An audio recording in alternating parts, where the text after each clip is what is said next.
What up, everybody, and welcome back to the Charter Podcast brought to you by St. Xavier University. I am your host today, 𝗪𝗛 𝗵𝗶𝗹, and with me is my guy, Clay Harbor. Ruthie is on her way to Wright Field because there's a show today at Wright Field, so Ruthie had to hightail it from Halas Hall to make it in time for big pro football show. So it's the boys today. Clay, how you feeling? I'm good, man. Obviously was out there at Halas Hall.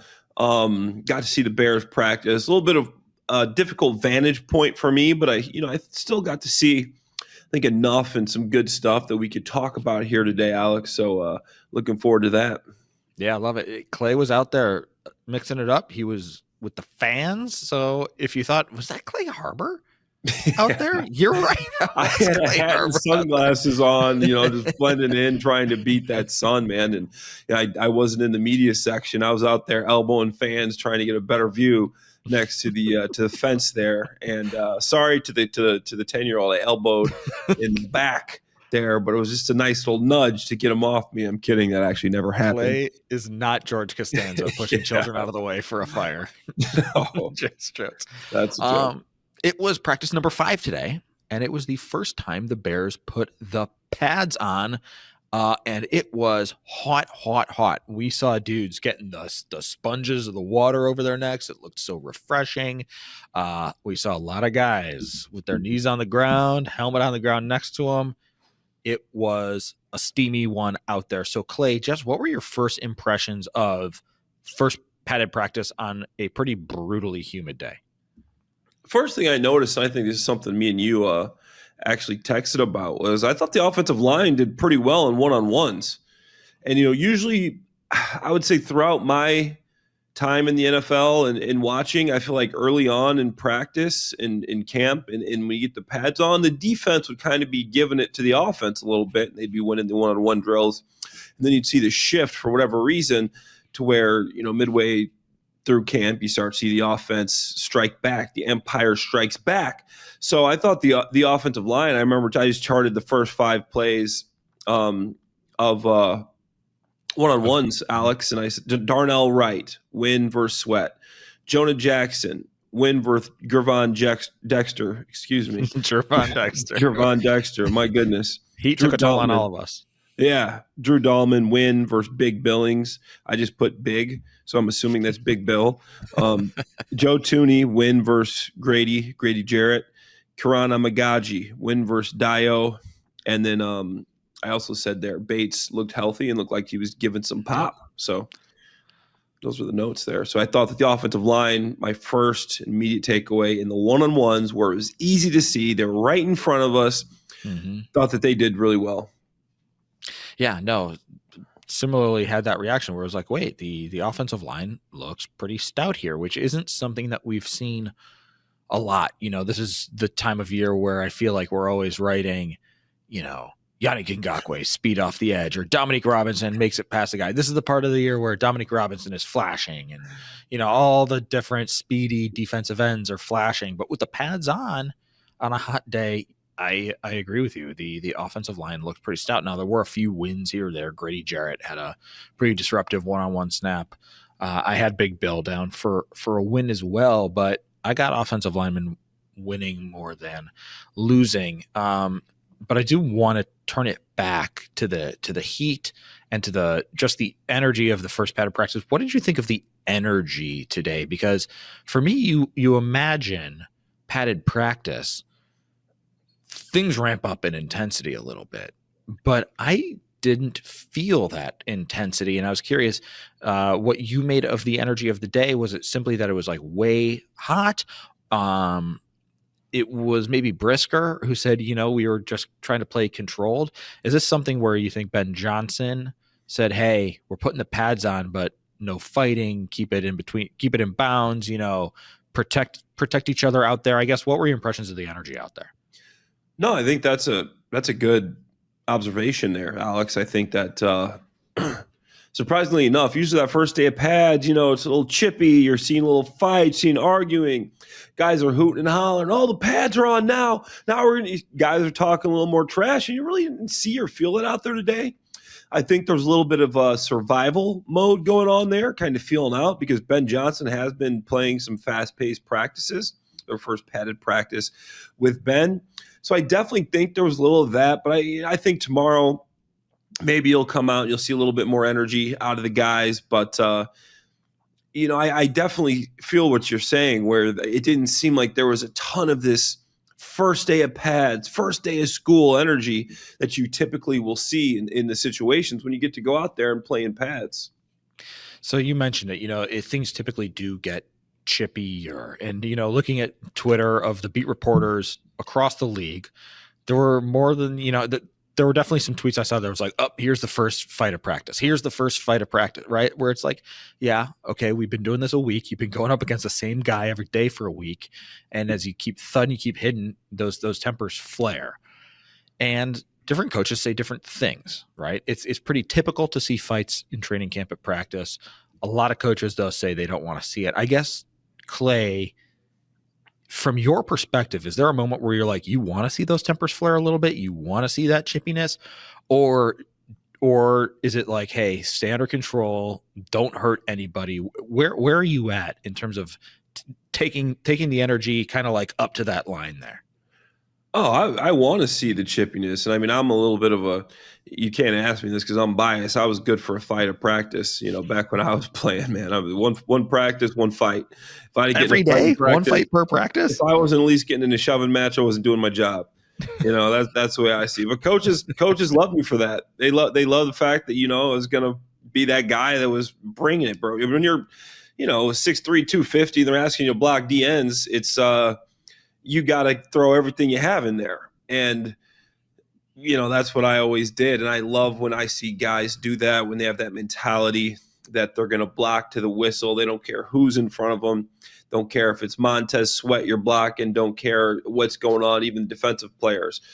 I'm going to get to the quarterback and I'm not going to hit the guy, but play to the whistle. So, get to that edge. Don't go over it, but get to that edge. Teeter on that edge, because that's a guy I want to play with. That's a guy I want on my team when I go into battle, when we're playing against Minnesota, Monday Night Football, opening weekend in Minnesota or in Chicago. I'm sorry.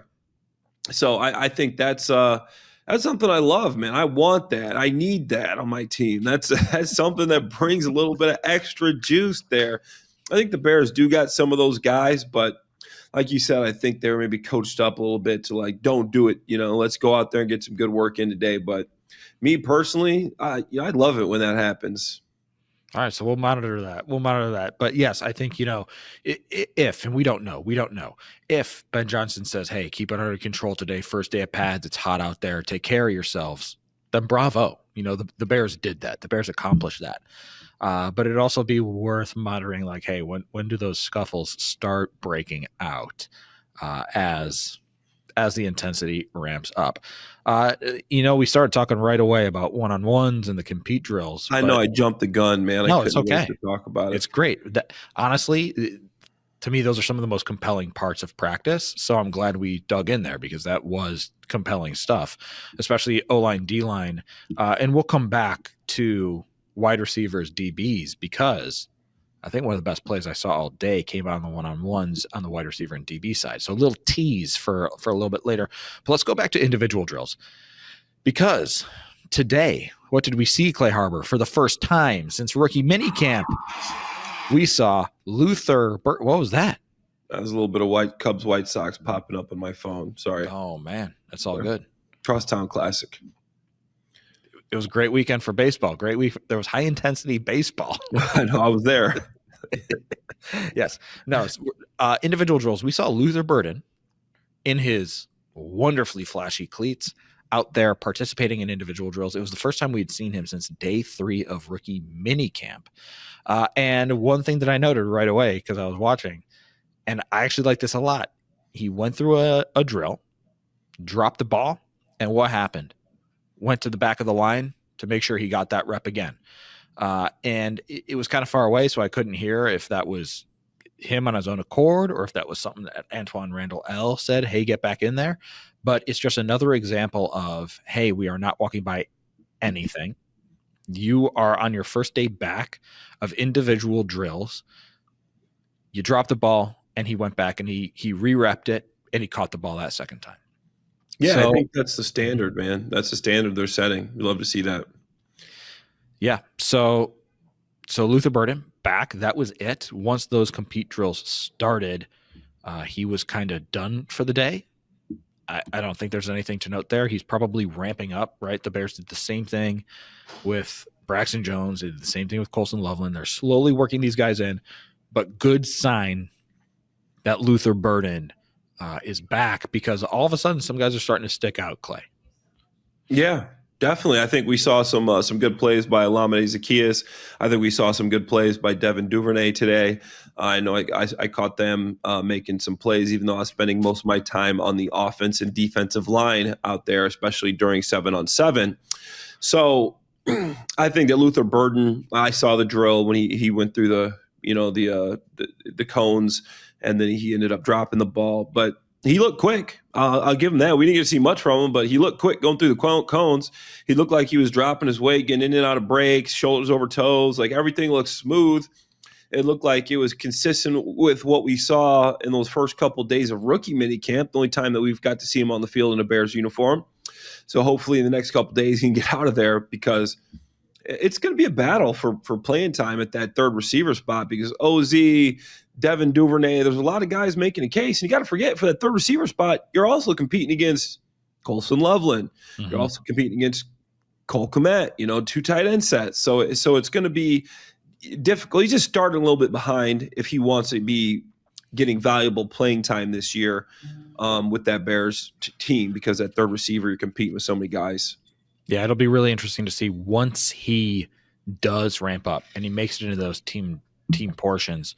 What's the snap count look like? Where is he lining up on the field? What are the personnel packages that he's lining up on the field with? Is there anything fun that they're doing with him? It's this is going to be something we continue to track throughout the season, because the Bears have done some fun things. DJ Moore, let's talk a little bit DJ Moore, because this was the first time that I saw some Ben Johnson fun stuff. Now, to pull behind the curtain, on Friday and Saturday, Clay was there while I was covering Crosstown that we were just talking about. So I was back today. So I did miss a couple practices, but today was the first time that I saw something like a little different, a little sneaky, and that was DJ Moore playing running back. Now, I'm not saying that DJ Moore is going to be a part of this running back room, but you can see the gears turning. You see the wheel spinning that, hey, maybe there's a package for DJ Moore, 5 plays or whatever as running back in the backfield, and they're just getting a look at what that looked like. So, Clay, I guess, what do you think about Ben Johnson and the different ways he can use his number one wide receiver, and this kind of first look at, hey, we are starting to think creatively about what to do with this guy?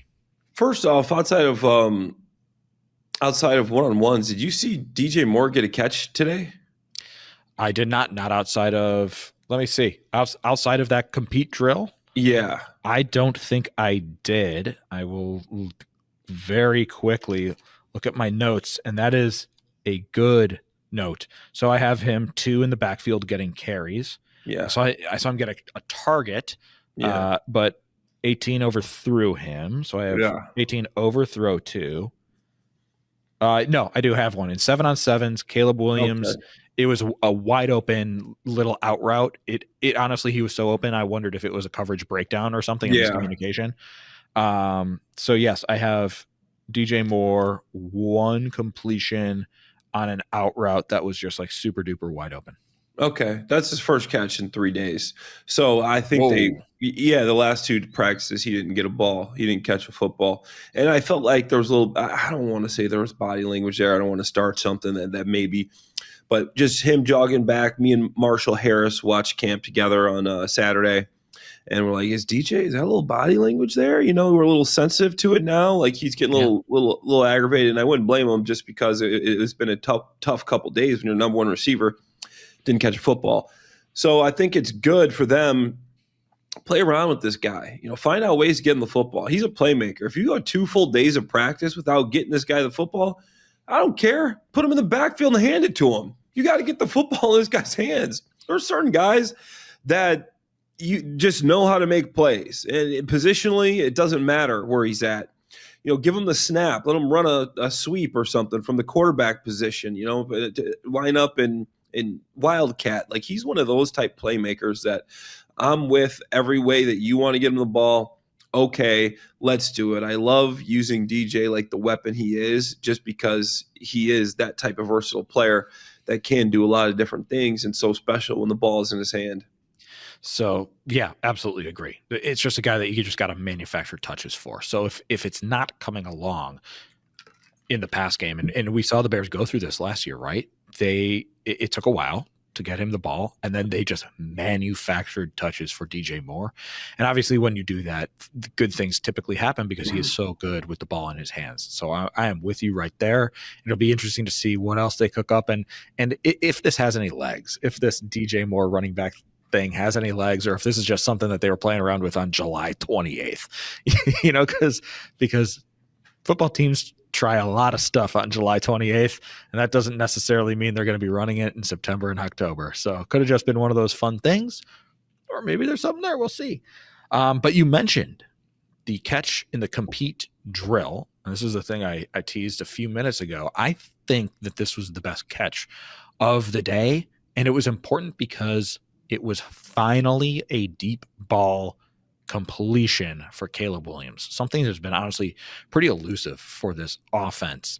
And again, we saw some overthrows of Caleb Williams throughout the day, but on this occasion, it was a one-on-one drill with Tyrique Stevenson in coverage, and Tyrique Stevenson was playing pretty good coverage. Caleb Williams put the ball right there for him. Tyrique Stevenson was draped all over DJ Moore, but DJ Moore hauled in the catch while being kind of taken to the ground, and his helmet came off in the process. But it was finally like a huge deep ball. And I think it was a bit of a sigh of relief for the fans that were around us. I imagine it's a bit of a sigh of relief for DJ Moore and Caleb Williams. It's like, okay, finally we completed one of these things. But Clay, like, what does that do when you complete that first deep ball? If that, I guess, is missing in training camp, if you can't connect, and then you finally hit that, what can that do for you as a player? I hate to do this or say this, but in one-on-ones, I mean, it kind of means absolutely nothing. You're supposed to win if you're an offensive player. The defensive backs absolutely shredded the wide receivers, in my opinion. And obviously I was spending some time watching the offensive line, like I said, but offensively, man-to-man coverage, no pass rush, clean quarterback, no safety, no help. You got to complete every pass. And to me, I go, what's going on over here? There's ball on the ground, deflected. They were probably 50% of just completing balls in one-on-ones. Like that's tough. I've been on some tough teams. I've been on some, when I say tough, I mean some bad teams. At least I always talk about my Jaguar days. I'm sorry, man. Sorry to my old Jaguar teammates, but nowadays I kind of talk about us in a way of saying that I've seen some bad stuff. But when we had, Blaine Gabbert and love Chad Henne and, some of these guys out there, and we're just struggling to get open and catch balls, it just kind of takes me back to that. One-on-one drills. You should win as offensive coaches every time. In my opinion, if I don't win every rep of one-on-ones, I'm going against linebackers and safeties as a tight end, I didn't have a good period. Every rep, unless it's a bad throw, in my opinion. So when you're getting excited about plays that happen in one-on-one, that's telling me that your offense is very deficient. And even 7-on-7, when I hear people, that was a good 7-on-7. It's 7-on-7. There's no line in front of you. Every ball should be completed. I'm not saying it has to be the downfield completion. Sometimes the defense cheats. 7-on-7, it's a pass. There's no pass rush. Football with no pass rush, professionals, these guys do this 24/7, 365. This is their job. You should catch the ball every time. It shouldn't hit the ground. Okay? 7-on-7. This isn't team. Team is when you start to see some things, right? You get in different situations. You're running the third down. You're running the red zone. You're running the base. You're running the base blitz. You're running, okay, you start to see, okay, now we're winning these situations. We're completing these deep balls, these downfield plays. That's when it's time to say, okay, we're completing this deep ball against our starting defense and team. In a team situation, when we got a pass rush, when our left tackle's holding up, our right tackle's holding up, our center's holding up, we get everything protected. I make the read. There's a safety back there, and we still get the ball up and down and connect. Okay, one-on-one, I'm sorry. It's nice. It's fun for fans. It's fun for coaches to watch, to see like who can win. I mean, you could point out some things there. I've seen guys make names on one-on-one to give them the opportunity to get in a position to be on the team, on the field, in team, to see if they could do it there when it actually is football. If one-on-ones was football, you'd see a heck of a lot of different players being the best players on the field than what you see when there's a full team out there. Because reading a defense, releasing, so many different things that you don't have to worry about in one-on-one.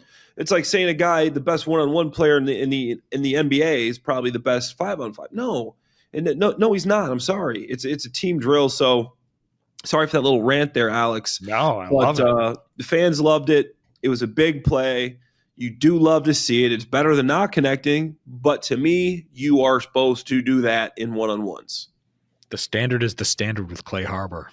We are done celebrating deep balls on one-on-ones, even if that is the only deep ball of the day. Some real talk with Clay Harbor. No, I appreciate that. So I guess then do we give props to the guy we've given props to all summer as the one dude who was the clear separator in one-on-ones, J.P. Richardson, the one guy who was consistently going open, and now he's not going up against Jalen Johnson, who is still dealing with his injury, who wasn't going up against the Tyree Stevensons of the world, but this was a guy who was creating separation. So does that then indicate to you like these are the guys that should be getting opportunities? Because as you said, there was not a ton of separation, but he's a guy who was separating, and there were some bad balls. He didn't catch any passes, but I don't think that was his fault. So I guess just shout out to the one guy who did separate consistently in JP Richardson. Dude, this guy, it's going to sound crazy. And I know it's like, I think this guy has a shot to make this roster. I mean, I don't know. Okay. Call me crazy, but this kid is extremely quick. He seems like he's got a great mind for routes. And what I mean by that is he knows where to pressure the defensive backs. Like if you're just quick and you're just a baby deer running around, like, sometimes, it doesn't matter. But this guy's smart. He knows if it's cover 2, to press the inside leverage of the defensive back because they don't want you in the middle. He knows cover 3, you can press the outside leverage because they don't want you going outside. So he seems to know mentally he is not a rookie to go along with his quickness, man. I know I'm going to say this. It sounds like I'm saying about every, slot guy, but like Julian Edelman, I played with him. It's a type guy, Danny Amendola type guy. I'm not trying to stereotype here, but this guy seems like one of those players, man, that is just quick in the slot, can get open, is a competitor, guy that just plays hard. And that's a guy that you got to keep your mind open to. Obviously, a lot of camp left. Yeah. No block, no rock. When you got a lot of competition in front of them. A lot of competition, but keep an open mind with. Don't just write him off because you want to treat all these guys the same because he is young and he had a productive college career, and just because he's short and doesn't run a 4.3, I think this guy can still play football. Love it. All right, let's talk some team portion. This is the stuff that counts, according to Clay Harbor and according to honestly everybody. The team portion. This is the bread and butter. This is the good stuff, and we got a really good look at this left tackle competition. It is the competition everybody's talking about. There were 3 periods of team drills, of team stuff. The first period, we had 𝗪cie έχει𝗁𝗶𝗹 as the starting left tackle. The second period, we had Braxton Jones as the starting left tackle. And the third period, we had Karan Amagaji as the starting left tackle. All 3 dudes got a chance to show what they can do with the ones. And the Bears have told us that this is going to happen, right? This is not a surprise that they're going to give all 3 of these guys a fair shake, and the decision will be made. They will have their top 5 by week 1. But my question for you, Clay, is at what point do you think, or would you want one guy to be taking the lion's share of the snaps there? Because cohesion is a big thing. Continuity is a big thing. Developing that rapport, whoever it is, getting to know how to block for Caleb Williams in this system. How do you do combo blocks with Joe Tuni in this system? So obviously the Bears will have a starter by week 1, but at what point do you want that front runner in this competition to emerge? I mean, as quickly as possible, but in this situation, I think that having a guy like Tuni is kind of your saving grace, because I mean, he's a guy that can kind of adapt. I mean, he showed that last year. Not only was he blocking next to different players for a lot of the season, he literally moved from left guard to left tackle. Okay, that's something that's unheard of. Guards moving to tackle. Okay, maybe a tackle moved to guard occasionally, not a guard moving to tackle. I mean, that's just the type of player he is, the smarts, the type of athlete he is. So I think that gives you some grace. Obviously, you do want to get used to this starting offensive line. You want to have everybody in that huddle to build that chemistry. Obviously, you'll learn how to do the double team blocks, the trade blocks, the pin and pull. You'll learn a lot of things by reps with a specific guy, But I think Tuni is a guy that it's not going to matter as much. And like I said, it was tough from where I was. I wasn't where you were to watch the team stuff. But when I was watching the one-on-ones and what I did see, I thought all the guys had some good reps, and all of them had a couple, got beat. Mm-hmm. But I'm very impressed. Not that he's looking better than the rest of the guys, but I will say I am impressed with Karan Amagaji. I mean, the last time we saw this guy, he didn't look like an NFL football player, right?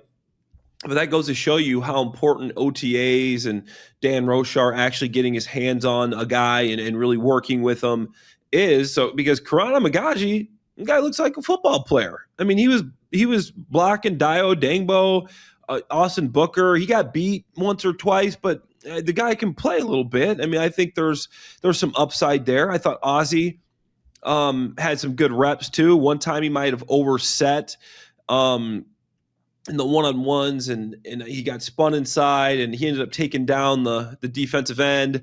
But I don't think it might have been some pressure in the face of the quarterback. I don't think that the defensive end gets a sack there, but his first rep was good and he won. Second rep, he had that spin inside and he kind of tackled the guy. I don't think it was a penalty. But overall, I thought that, and even Braxton, I thought looked pretty good coming off of that ankle as well. But his lower body does look a little small, man. I don't know if you've ever watched The Incredibles. Jake's not old enough yet to probably watch The Incredibles, but if you've seen it, the dude has this like big upper body and these little itty bitty legs. Like Braxton Jones, every time I see him out there, I always think of Mr. Incredible, man. Like, we got to get this guy on some leg day. And I know he's coming off a broken ankle. I had that same injury back in my day. But I think it's going to be a competition that lasts a while. I don't see a guy right now going out there and really distancing himself from the pack, right? So I think you're still waiting for Braxton to get 100% healthy. So I think this is something that's going to go on at least until like joint practices, and you get to see him go up against some other teams, some other pass rushers. What do you think it's going to take for somebody to separate for the pack? Is it going to be as simple as this is the best pass protector? Or is it going to be this is the guy who is picking up the concepts most quickly? This is the guy who is, having the fewest pre-snap penalties. And I don't think, well, I guess I don't want to talk out of turn, but I don't know that many of these guys have been like, 72 again.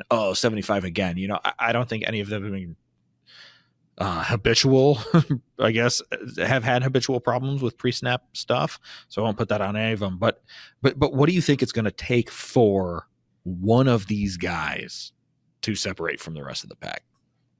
Honestly, I think it's going to take my thoughts, what I think is going to happen. I think it's going to take the first two preseason games, man. I think this is going to be a competition. At least the first 2 preseason games. There's 3 of them.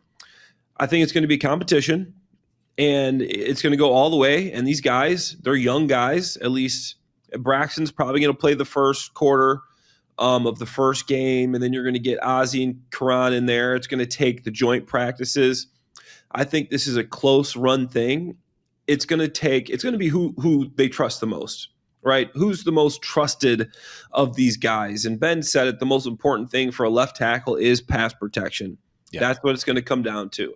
I think all of them are intelligent enough. 𝗁cie, we remember when we talked to Matt Applebaum, the Boston College head coach, said, yo, he's the guy. 𝗁cie's the guy best I've ever seen at learning a playbook in my life. 𝗵𝗏, where do you go to school? Yale? Smart guy. Okay, Ivy League. He's going to get a playbook.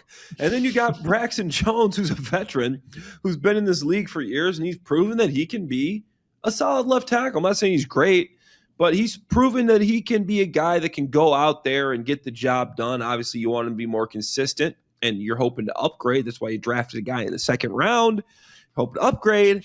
But I think it's going to take a while, man. And I think it's going to be a close run thing. And I wish I could say I'm leaning one way or another, but it was the first day of pads, and I think that all these guys, have some things that they do well, and I think it's going to take a while. We're going to see how Braxton, when he gets the full go, how he looks as well. Love it. All right, we just got done talking about the second rounder. As Clay reminded us, we got to talk about the number 10 overall pick, Colston Loveland. He played a bunch more in team drills. His ramp up is coming along, right? Both he and Braxton Jones are now definitely getting involved in the team drills. And the ball seems to find this guy, Clay. The ball seems to find Colston Loveland. We saw him lined up out wide. We saw him doing motion. We saw him doing inline, playing with both the ones and a little bit with other units, as they get this guy caught up with the reps. And I know, okay, this is 7-on-7. It's 7-on-7. So I'm apologizing right now, Clay. It was 7-on-7, but I thought he made a really nice leaping grab. So the ball's finding this guy. I guess I have 2 questions for you. A, your thoughts on Colston Loveland in the team portion as he continues to ramp up. And then B, does this guy have a chance to become the number 2 target in this offense? So thoughts to start off your first question, I think, was just my thoughts on Colston Loveland. I even have him down for two missed opportunities, like where I thought he was open and Caleb threw it. He checked one down to Swift, and then I have another miss where he didn't see him. Two times he was open. The guy's got a knack for getting open.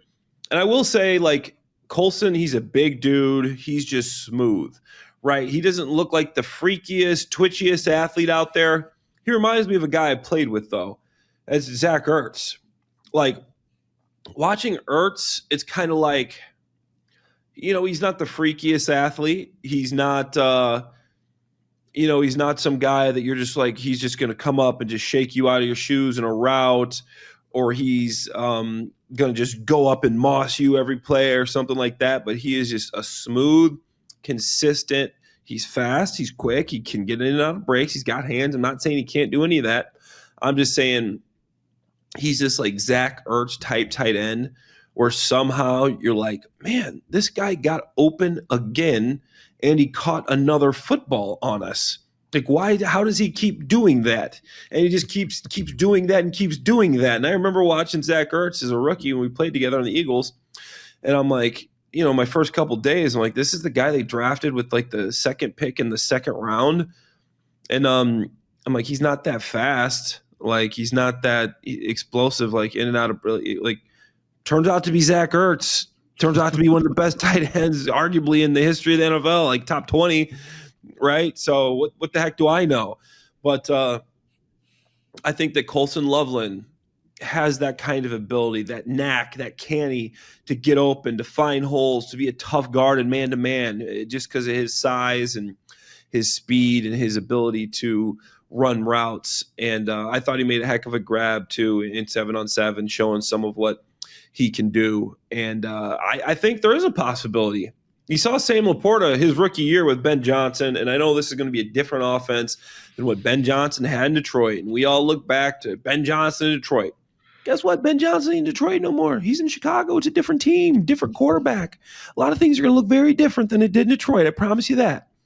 But I think that there is a chance, man. Sam Leaporta almost had 1,000 yards, had 10 touchdowns, 80 catches as a rookie. So if Ben thinks that, hey, this guy is going to be one of our best matchups, our biggest matchup problems, we're going to find a way to get this guy the ball. Yeah. And to me, from what we've been seeing in a couple of days he's been playing, nothing to me has said that he is not that guy. And when you draft a guy 10 overall, you're going to have a plan to get him the football. And he's going to be a big part of your team and a big part of your offense. So I think that Loveland, Colston Loveland, does have a chance to answer the question in a million words to be the second target getter on this team. I loved it. I love every single one of those million words because, I mean, just to reiterate what I said, it just seems like, oh, there he is again. Oh, the ball found him again. Oh, he's just open again, and there he is for the completion. Like, I felt like I always had to work really hard, Alex, like to get open, like I would hit him with like this crazy move, like get in and out. I think Colston Loveland's a guy that's just like, feels easy, right? It feels like he's just in and out of breaks and he's open. So guys just have that knack. Love it. Okay, we've been talking over half an hour, and it's about time we talk defense. We haven't talked a whole lot of defense. All right, I'm leaving. Right. Here's my soliloquy on the Bears defense. No. So one just cursory thing. The Bears, as they continue to try different things, different combos. We saw Terrell Smith, at least again, I missed a couple days, but I definitely dinged that Terrell Smith got some tick with the ones. Was he out there with the ones at all the past couple days, Clay, or was this a new update? I think this is newer on the newer end. Nan Wright was getting more of the play before today, as far as with the ones were concerned. So this is Terrell Smith getting a little bit. Interestingly, it was Nan Wright and Terrell Smith. Oh, so it was Tyreek Stevenson. It was Tyreek Stevenson who was off the field while they had those two guys on the field. Nan Wright is like maybe one of the biggest surprises all year. Absolutely, a guy that tall, being able to play cornerback and long is pretty impressive. His side to side, I feel like needs a little bit of help, but if it's a jump ball situation, the guy's physical, he's long. Al Harris loves that, so I like it. And the Bears obviously trust him enough to continue giving him all of this tick with the first team. But I want to talk about Jaquan Brisker and something he said. Now, if you have been listening to the Under Center podcast all offseason long, this will not be news to you. What'd I say? The Charter Podcast, brought to you by St. Xavier University. If you've been listening to the Charter Podcast, brought to you by St. Xavier University all offseason, you will know, because we've talked about it several times, that Dennis Allen has been moving his safeties around, getting Kevin Byard and Jaquan Brisker near the line of scrimmage. And Brisker spoke about that today, basically being like, thank you. This is what I've been trying to do all my career, and now I'm really excited. And it's really interesting because it's clear that he feels like he can make a big impact as this chess piece. But my question for you now, Clay, is when you have a guy like Jaquan Brisker who can play deep, can play in the box, he says play outside corner, can play at the line of scrimmage, what does that do for you as an offensive player, especially a tight end, who is picking up guys who are in the box, picking up guys who are in the slot, to have a guy where it's like, wait, where is he right now? Where is he on this play? What does this mean? Oh, first off, the disguise of the coverages, man. Half the time I'm like, okay, this is a 2 deep man. Next thing you know, it's a 1 deep zone. It's like, man, it's just they're disguising so well. It's not like which guy's going to be deep, which guy's going to be short. So they're doing such a good job of switching that up. And Dennis Allen's really in his bag. And it's a confusing defense trying to figure it out. Because the thing I love to do is obviously go through the plays. They like to go through the plays like I'm a player and kind of figure out, okay, what are they doing here? You watch the safeties. The safety are supposed to tell you what they're doing. They do a good job of waiting to the last minute to roll the safety down, and that shows you, man, I just caught a cramp. That's how much I was sweating out there today. Wasn't even practicing. they do a good job of rolling the safeties at the last minute. And that's basically what tells you to do on a specific play. That's when you know if you're supposed to, you have a 4 verticals, if you're supposed to take the middle or you're supposed to keep it up the hash. I mean, your landmarks change. You got to know what the safety's doing. If you're running an option route, you're running out of it, or you run it, it's the safeties. So they can wait to the last minute. So that really confuses a wide receiver and a tight end on what they're supposed to do with the route, and then the quarterback knowing exactly where your read's going. The safeties are going to tell you. That's the number one thing. And when you got guys like Byard and Brisker who you can move around and put in these different situations, who can wait to the last minute to disguise their coverage to show what they're doing, it's definitely an advantage. And I think Dennis Allen has really taken advantage of it with the way that he's using these guys. I just hope that Jaquan can obviously stay healthy throughout the year. I think that's the main thing. And if he does, I think he's a guy that is going to pay big dividends for the Bears, obviously moving forward. Yeah. And, just thinking back to old Dennis Allen defenses, and I know you just said Ben Johnson's offense in Detroit, it's going to be different in Chicago. We're in Chicago now. Dennis Allen's defense in New Orleans is probably going to be, a little bit different, maybe more of the same as what we saw in New Orleans, because he's not like building it from scratch like Ben Johnson is, but different teams, different personnel. All of that said, Tyrann Mathieu was so important in that defense as the guy who he could move everywhere on the field, right? This is the guy who played safety, played line of scrimmage, like all the stuff that Jaquan Brisker is talking about. Honey Badger did that for Dennis Allen. He did that at a high level. So I'm just curious, as the Bears continue to tinker and play around and throw stuff at the wall on July 28th, do you think Brisker is like the best option to be that Honey Badger player? Or do you think maybe somebody else, like maybe Kyler Gordon, I'm just spitballing here. Do you think somebody else, like who do you think could be that Honey Badger player for Dennis Allen? I think it would probably be, it's going to be a mixture of those two guys. I think it's going to be a mixture, honestly, of Byard and Brisker. I think the way you play the safeties here is going to be interesting, because like you said, you've seen them rolling safeties. They're rolling one way, they're rolling another. Usually with the team which guy is going to end up deep and which guy is going to be your buzz safety, come in the box. And I think that Dennis Allen's even comfortable getting Byard in the box. He's more the free safety, and obviously Brisker's a strong safety, but you'll see him do both. And both these guys take pride in being able to do both and having that as part of their games. Obviously, you would like to get Brisker up near the line of scrimmage more. But unless you're putting Kyler Gordon at safety in like a base package or something like that, I don't think you're going to be able to do as much with him, because he's a nickel back. And obviously, we'll see him play in the box a little bit. And the Honey Badger did play some nickel, but more of a safety, if I'm remembering his usage correctly. Yeah. But I think you'd be able to do a lot of things with Kyler Gordon too, right? I mean, this guy's a great blitzer. He's really good against the run. Just the reason he's paid like the number one nickel back in the entire NFL is because of his versatility. You're trying to get an advantage on a personnel grouping, right?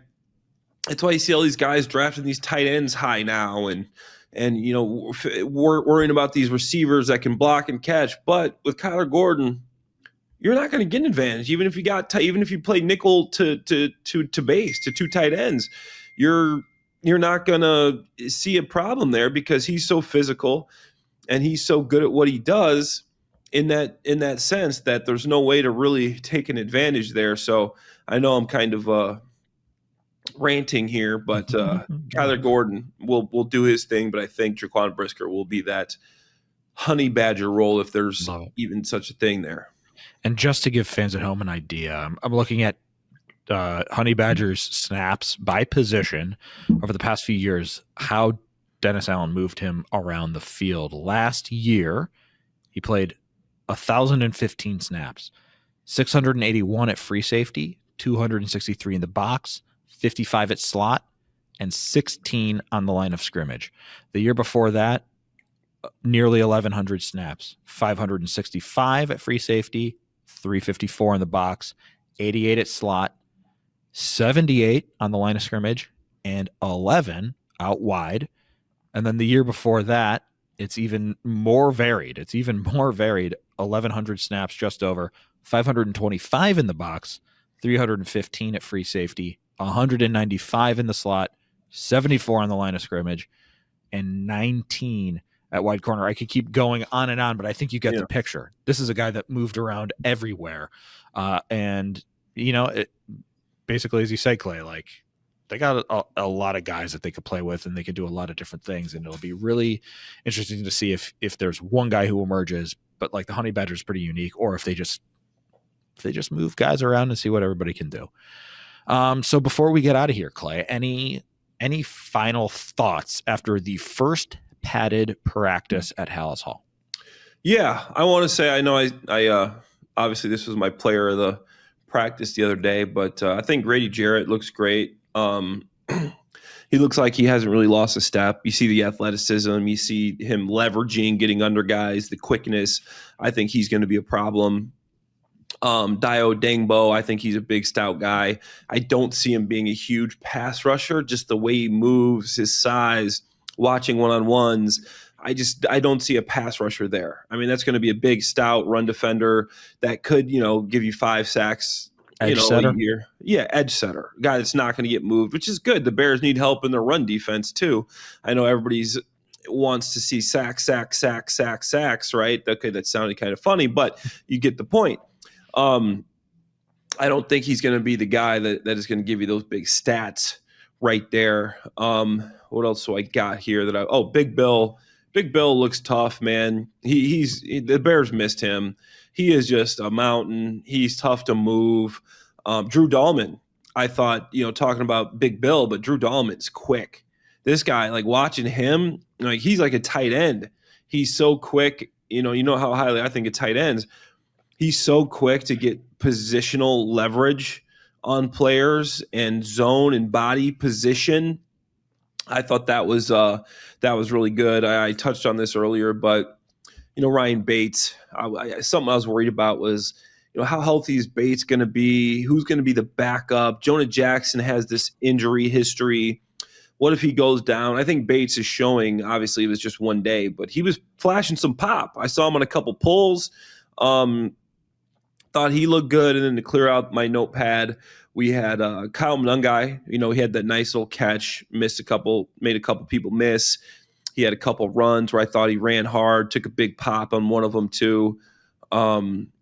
Chris Williams, I thought I had a nice couple plays today. Just a guy you don't really hear much about, but we can't just pick and choose which guys we want to talk about. Whoever pops, they pop. So Bears like Chris Williams. They've told us they like Chris Williams, and today he showed why. When the pads came out, I was like, oh, this is why guys like Chris Williams. I see.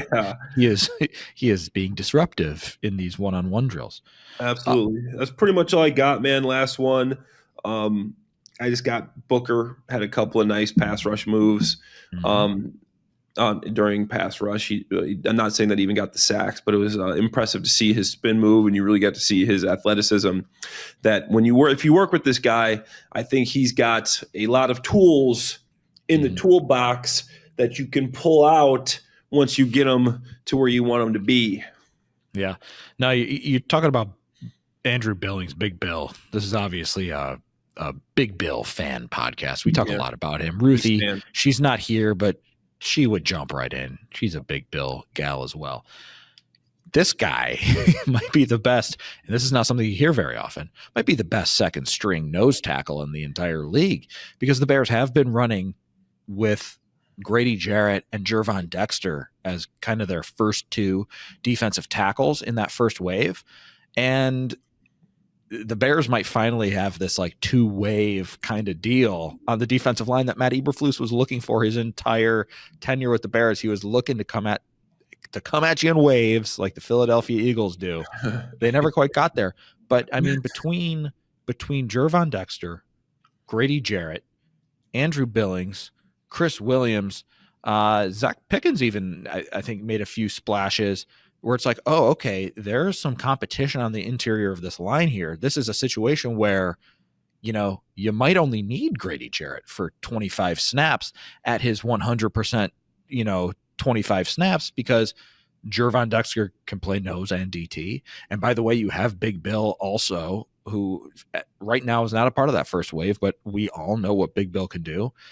And then you have Chris Williams as well. So I think they've got guys. And, you know, we talk so much about the defensive ends and the pass rush there. But I think the depth on the interior of this line might end up being a strength. And it's just going to be really fascinating to see how those guys continue to play and how that helps the run defense, because last year the run defense struggled. Yeah, no, absolutely. And I think you saw, like Ben Johnson said, when he took the job, you saw how the run defense opened up some holes when Andrew Billings went out. And I think people saw how important he was to this defense once he was gone. You don't know what you got until it's gone, Alex. Something you need to live by, right? They paved paradise and put up somebody in place of Big Bill who wasn't as good. Yeah, exactly. Yeah. Okay. Well, thank you for listening to this longer edition of the Charter Podcast, brought to you by St. Xavier University. We are going to have more wonderful training camp breakdowns for you throughout the entire summer. So stick with us for all your dope Bears training camp news. For Clay Harbor, I am 𝗪cie𝗰𝗶𝗹. Hope you all have a wonderful week, everybody, and enjoy them dog days of summer, because it's hot out there. Stay hydrated, folks.